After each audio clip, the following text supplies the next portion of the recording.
那儿怎么了？师傅，车怎么了？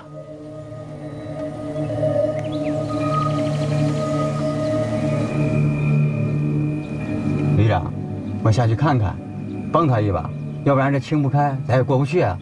去吧。是。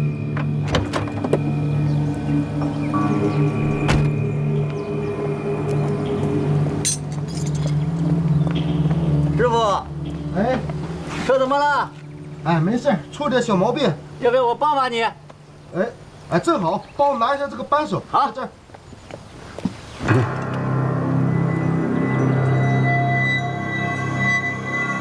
不会启动。好。小黄啊，什么情况啊？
方副司令好，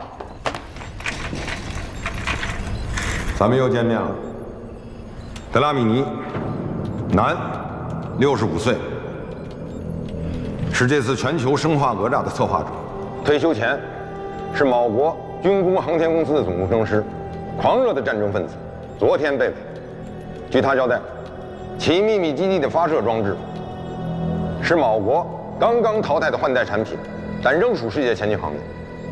已经加密，输入了不可逆的发射程序。生化讹诈。这个德拉米尼确实有他的独到之处。他认为，导弹依靠特制的弱地磁感应器飞行，在庞大的地球磁场中，它会寻找到飞行区域中磁场最弱的空间，并沿着弱磁力线进行飞行，一直飞到燃料耗尽。启动战斗部，对地面进行打击。他们的概念是，导弹最后飞向哪儿，是上帝决定。国际刑警组织已将德拉米尼此举列为一次覆盖全球的恐怖袭击，并已通报各国。接到通报，我国迅速启动应急预压。秘密基地及其发射装置已在我火箭军的密切监控之下。随时启动合理和必要的应对方案。德拉米尼是要通过宣扬自己的教义，对人类利用科学粗暴干涉大自然进化做出抗议。因为已经输入了不可逆的发射程序，所以即使我们关掉发射装置，导弹依然会自动引爆。而且根据德拉米尼交代，导弹最后自动发射时间已经设定在12个小时以后。同志们，我们原以为这是一次生化讹诈，但没想到是一次带有泄愤性质的恐怖袭击。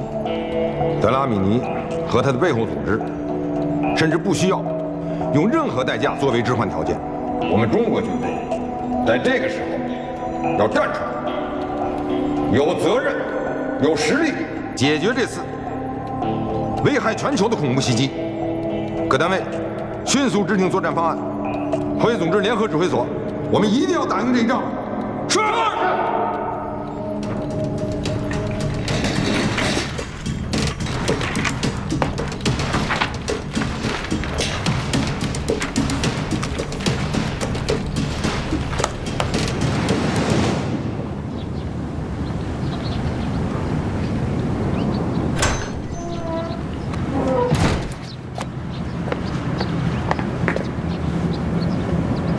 你好，请出示证件。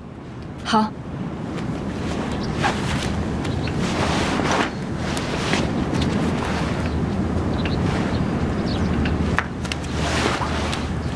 请跟我来。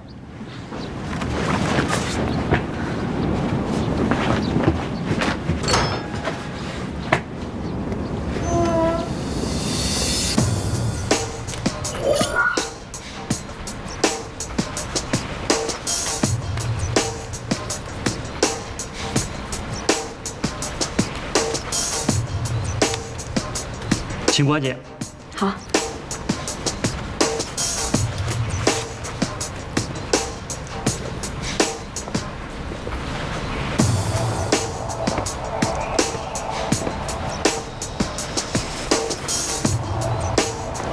何旭，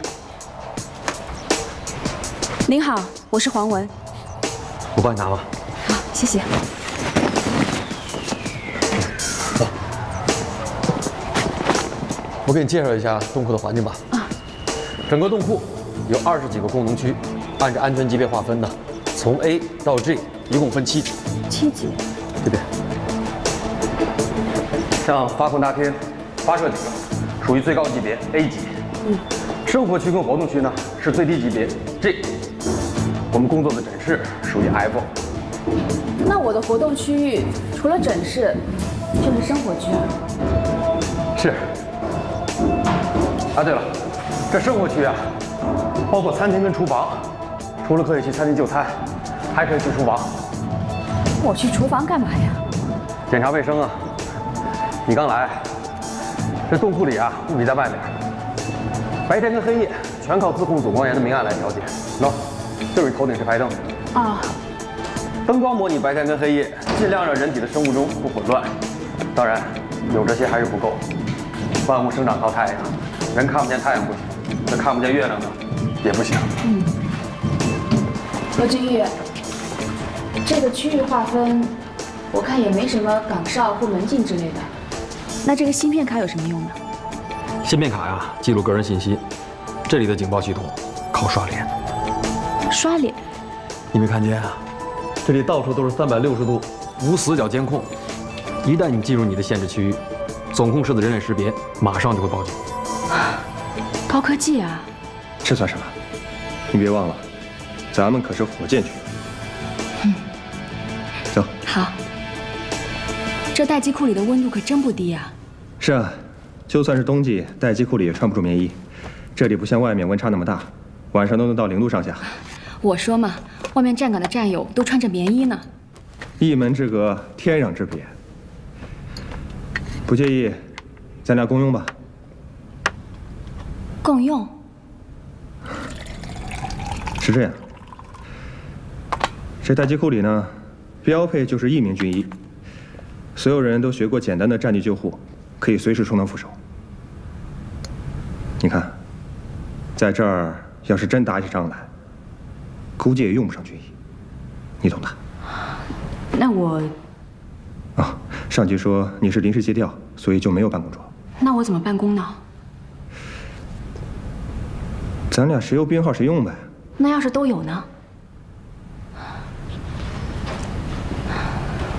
我是说，我需要相对私密的空间，毕竟这是心理方面。我懂。黄医生，我说出来你不要往心里去啊。这次战备情况很紧张，本来大家对你这个心理疏导这事儿吧，就……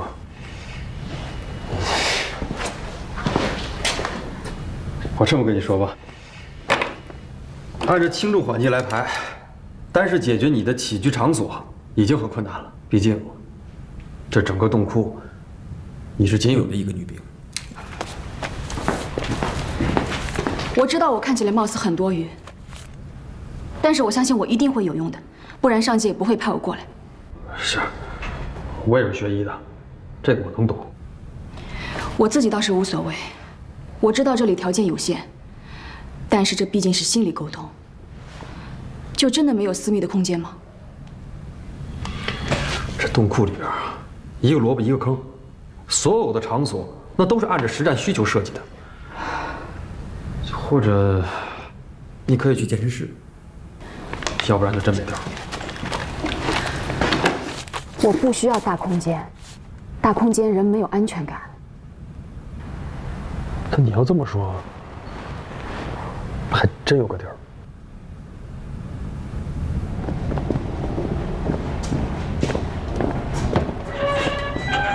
来，你看看这儿，之前是冷库，后来废弃了，想改储藏间吧，这儿又不够大。这里好啊，大小正合适。那边加2个床，再加2个椅子，沙发也省了。哎，那个门口咱们可以贴个指示牌，上面就写着“心理咨询室”，怎么样？行，你觉得合适就行。合适，那咱们俩收拾一下。好，收拾一下。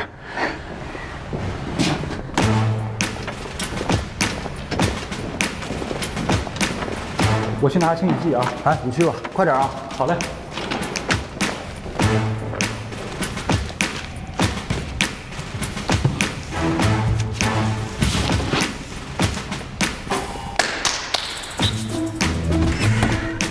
哎呀，这谁呀？这谁呀？谁呀？啊！证明的时候你们怎么模糊过关的？你搞发射你得瞄准了才行啊！简直没有公德心！哎，你看，所有人面前当你个大这种调教了。李副营长，行，别在这拍我马屁啊！我跟你啊，里边正在开会呢啊，特别重要，赶紧的。这是女厕。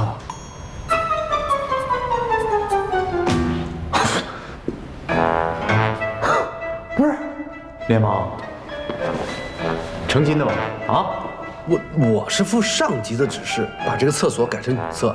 那既然是女厕，就得按性别入厕。少在这跟我扯淡！咱们待机屋里哪有女的？我这备忘证呢，赶紧的。请您遵守阵地管理条例，按性别入厕。再不然，您跟上级打个招呼，特批也行。你有病吧？你，我啊，我别朋友，我上厕所还要跟上级打个报告。我告诉你啊，里面正开会呢，糊里糊涂的马上要打仗了，知道吗？我女朋友这就开会了，听明白了吗？赶紧的！哎，这上级打不招呼的，我这快点！越是打仗越得讲究纪律。我快干什么你？快点！不可以，不可以。这里是女厕所吗？是啊。谢谢啊。哎，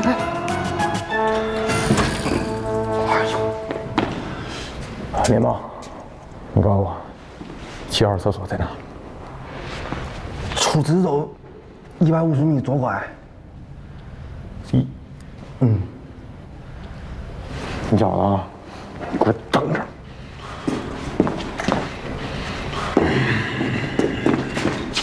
哎，等着就等着呗，不就是一顿电炮吗？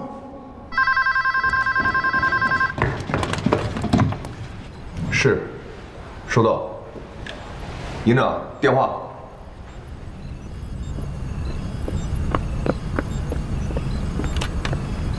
喂，我是旗袍。我们正在做处置方案。什么？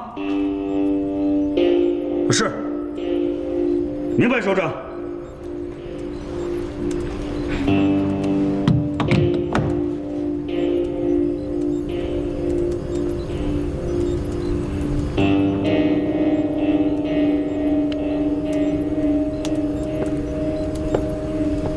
哎，怎么了？旅长和政委的车失去联系了，下落不明。失去联系？到底怎么回事？我们270旅由火箭军接管指挥，这原334旅的作战方案得到了总指挥部的认可，把首要的打击任务交给人家了。我们不再是冲锋部队了，我们是备胎。准确的讲，你们是备胎。不是，营长，这不作战区调整了吗？跟调整有什么关系？全部交接了吗？那按原单位建制管理。是。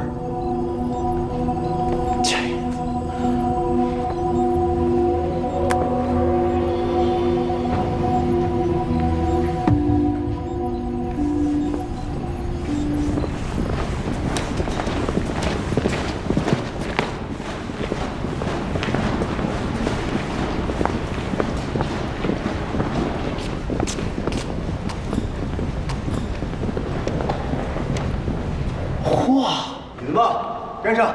是。快点。来了。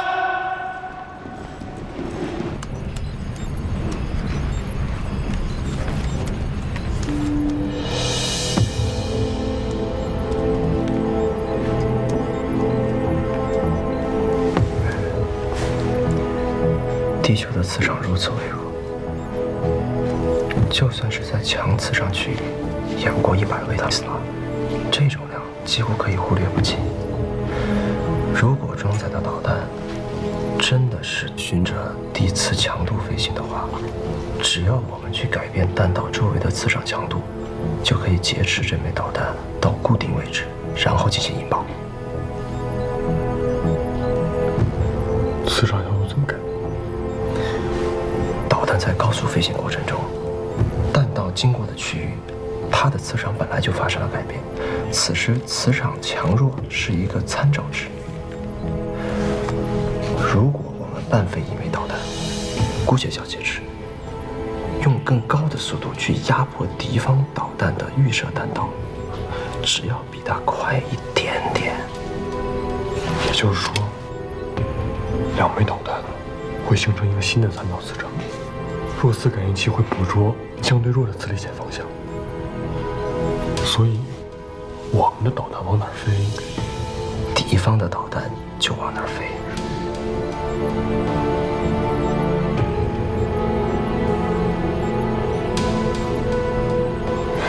你这是科幻，不是现实。我觉得拦截是最好的办法。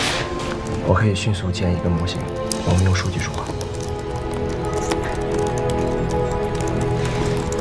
来，都过来拿你们的个人物品。哎，你们这儿，这个保障营啊，是最后进入待机库的，所以这些东西也是刚到。呵，哎，会谈吗？班长，能把那妈字去掉吗？什么叫会谈嘛？我上大学的时候是玩这个的，音乐人。咱们班进入待机库以来，你的情绪最低落，怎么了？跟班长聊聊。班长，我挺好的。有什么事儿你就跟班长说，白教育你了。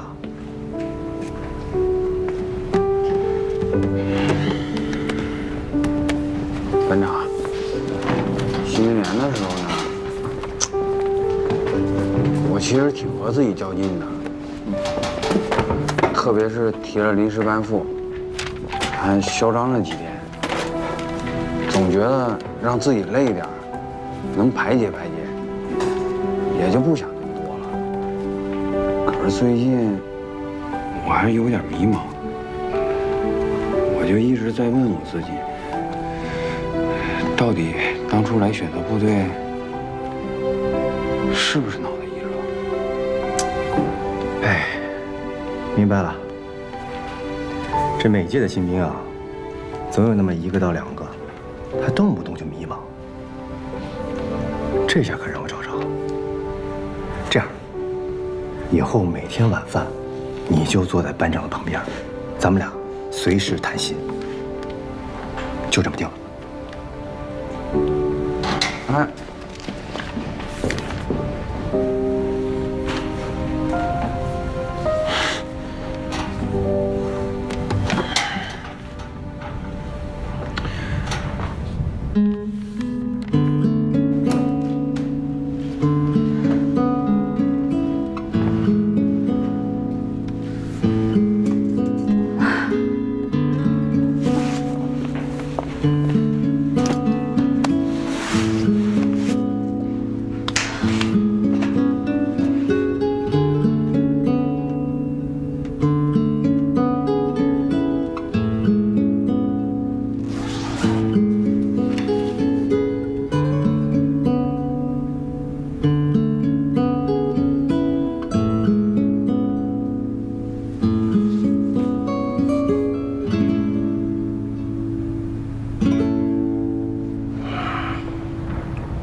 坐下聊。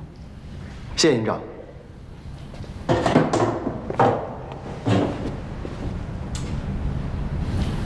你是学什么专业的？计算机工程，编程系。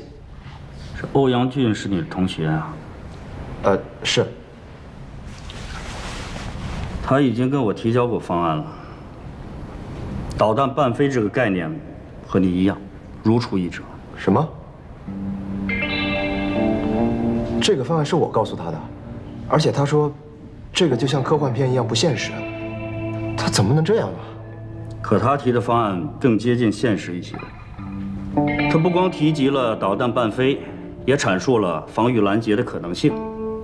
这说，你的意思我明白，你是想通过两颗导弹同时飞行产生的磁场和空气动力彼此影响和作用，进而改变飞行轨迹。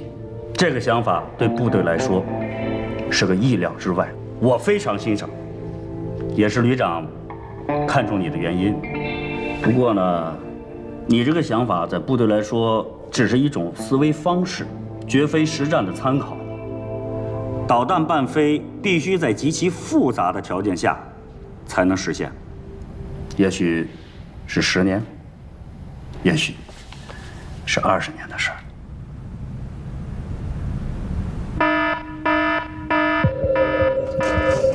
毒气预警，全员进入站位。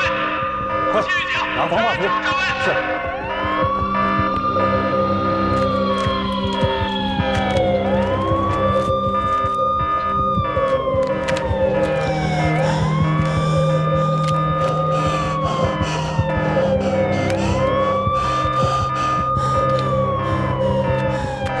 老婆，是不是要打仗了？什么？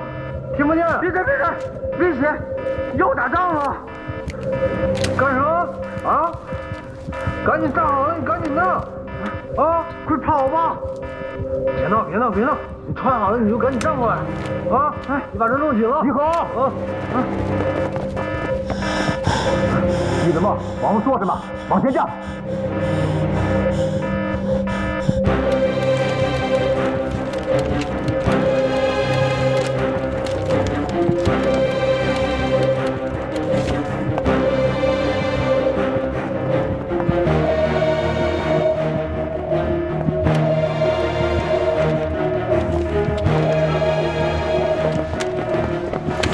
什么情况？30秒之前，秘密基地发射1枚导弹。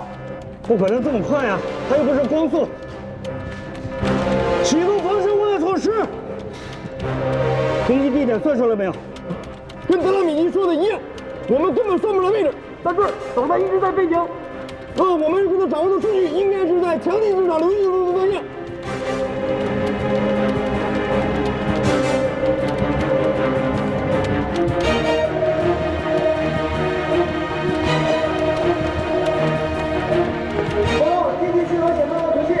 关闭进行装置。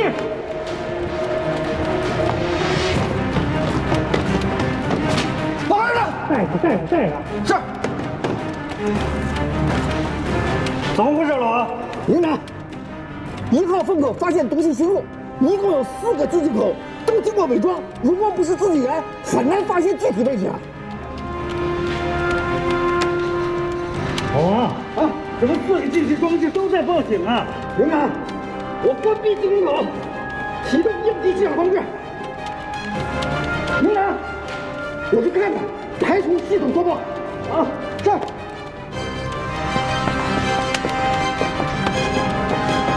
老七我当时这是怎么回事？外面排风口的监控设备被黑客攻击了。你们在大厅里看到的画面全是延迟的。还有，地震监测仪没有监测到任何的冲击波，可以排除是毒气弹爆炸，黑客入侵了。对。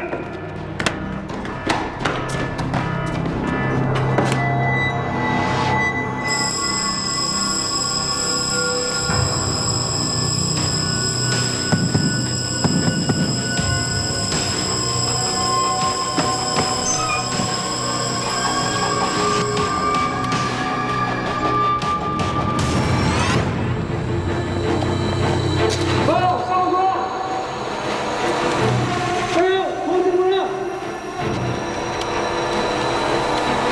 报告，这国一枚鹰隼导弹已经升空，前后待命。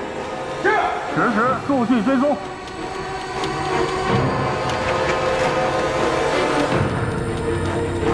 不可能这么快呀，它又不是空的。启动防震化措施，攻击地点算出来没有？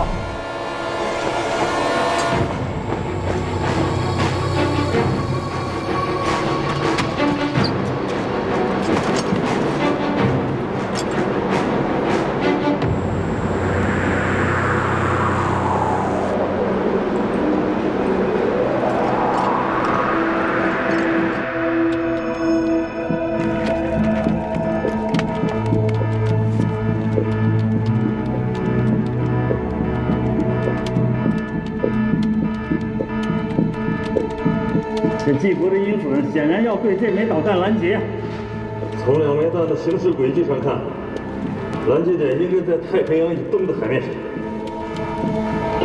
计算结果出来了，导弹拦截点应该在35B 到18F 之间，正负差不超过10米。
没有引爆。啊？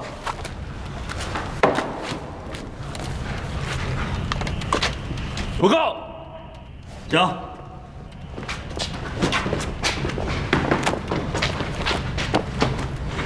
我认为，弹头不会被引爆。鹰隼导弹作为拦截弹，自然不用说，战斗部肯定是空的。敌军导弹虽然装有生化战机，但我们可以看一下它的坠落地点，这显然是经过 G 国精心计算过的。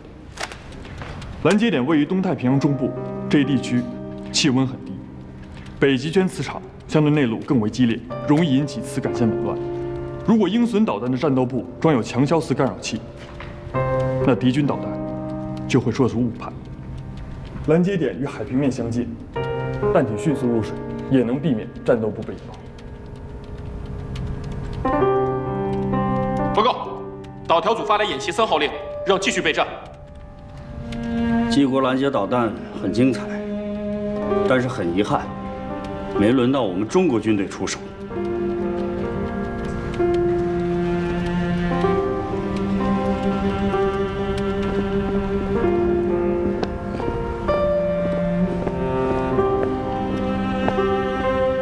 什么表情？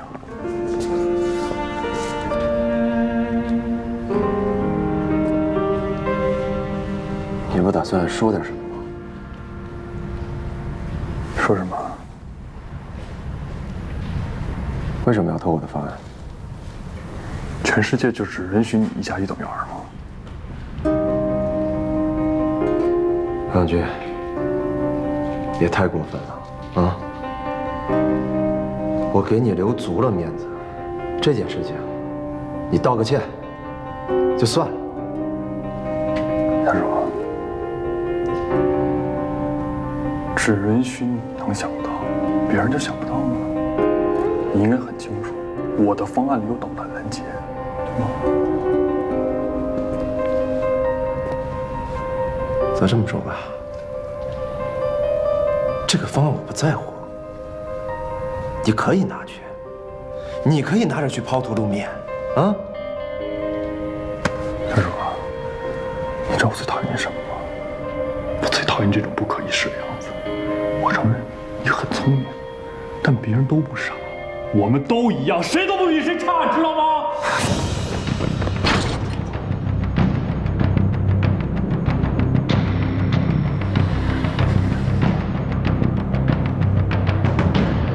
是不相信，可以去战备资料库看看文档的保存时间，就知道一切了。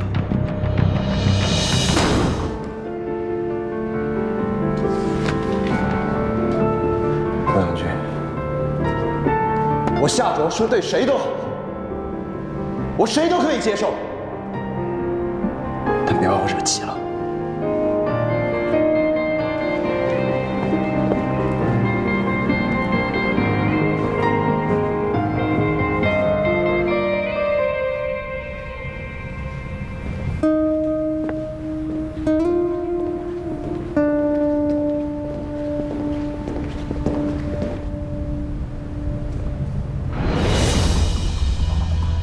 你要是不相信，可以去战备资料库看看文档的保存时间，就知道一切了。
重点排查4D5F 区，限制人员侵入。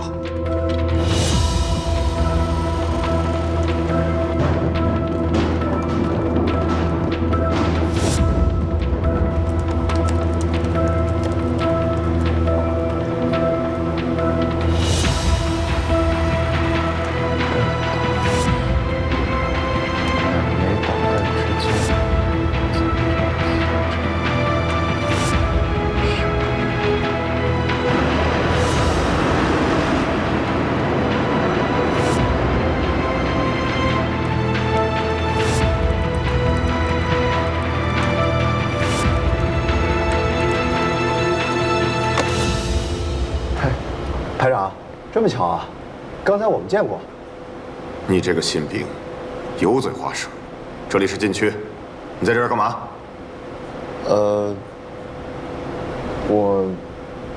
我要是说，我立志自学成才，你信吗？什么？带走。是。李子茂，把那边弄好了。班长，哎，回来了。哦，哎，夏卓呢？ 我不知道，什么情况啊？枪毙了？真不知道。冯阳俊，怎么回事啊？你们俩一块儿出去的，你不知道？班长，我真不知道，不多挺烦的。嘿。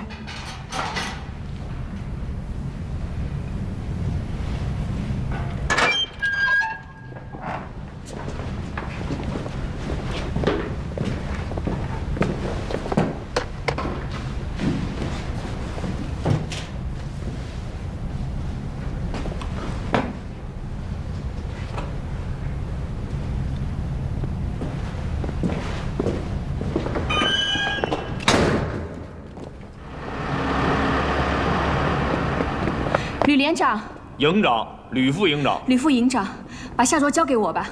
我看过他的资料，我觉得这里面肯定有误会。他一定知道新兵是不能无缘无故去限制区域的。找旅长去啊。旅长不在。旅长肯定是不在。万事总有因果。对，万事总有因果。违纪是因，关禁闭就是果。在我看来，只是因还没找到。哎呦，这事儿好像跟军医没什么关系吧？啊？我不是普通的军医，我是心理医生。我觉得这事儿我就得管。好，心理医生啊，我给你分析一下，现在的情况是，你认为这个因没找着，但是我告诉你，现在我们有更重要的人找不着了，全旅上下现在处于战备状态，敌情不明，什么事给分个轻重嘛？我们已经够忙的了。我问你，人命都没了，要心理有什么用？就算战争开始了，难道人的心理疾病就不该得到及时的救治吗？我没说不需要，啊，但是我觉得，我军的基础建设已经非常完善了。我认为，我军的基层主官有能力解决战士的心理问题。你的出现，那是锦上添花，啊。你的意思是，心理医生不重要？重要，很重要，非常重要，好吧？啊，行了，哎，到饭点了，抓紧时间吃饭，好吧？啊。吕父。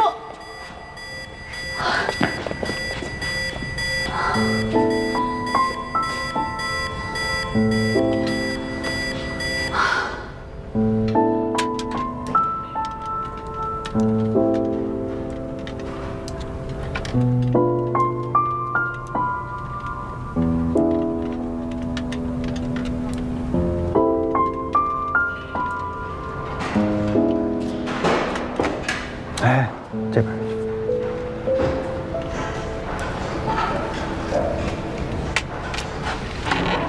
副将军，为什么你跟夏卓一块儿去的？你回来了，夏卓去了行政看管室。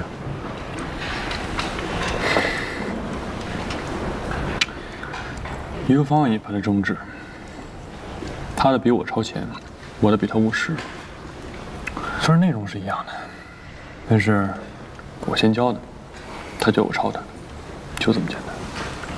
超级大脑复刻版。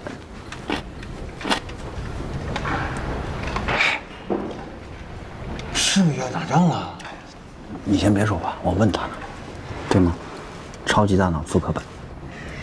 跟这没关系。那我再问你，你说夏卓为什么要去战备资料库啊？去求证呗。求证什么呢？去求证我是不是抄他？联盟，我真的不知道。如果我说多了，你们就会觉得这事儿跟我有关系，所以我不知道是最好的解释，懂吗？对，我还是想问一嘴啊，咱们是不是要打仗了啊？你先别说话了啊！哎，你一边战备警报解除了吗？聊什么呢？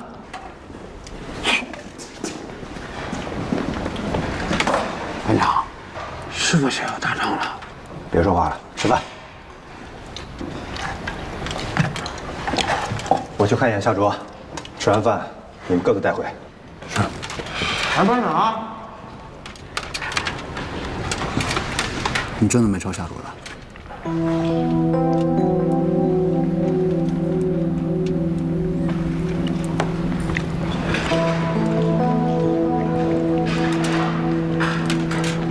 行吧，虽然夏卓现在已经去了行政看管室，可是我就不明白了啊，奇了怪了，每次都是女的，多少回了，还真说不出来谁对谁错。很简单，谁不在这谁错呗。哎，你这么说就没意思了。边妈，你要是处处帮着夏卓说话就没意思了。3个对1个是，在学校再这样，在部队还这样。欧阳军，我跟你说这么多，不是在给你摆事实讲道理吗？你自我检讨一下。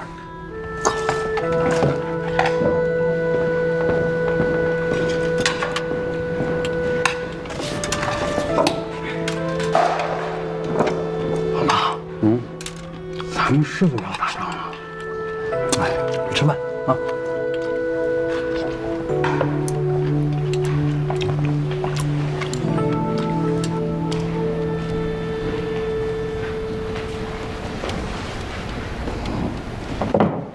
看明白了吗？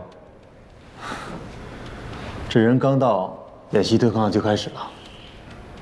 这下可好，旅里头还真的以为我们失踪了。假一真来真一假吧。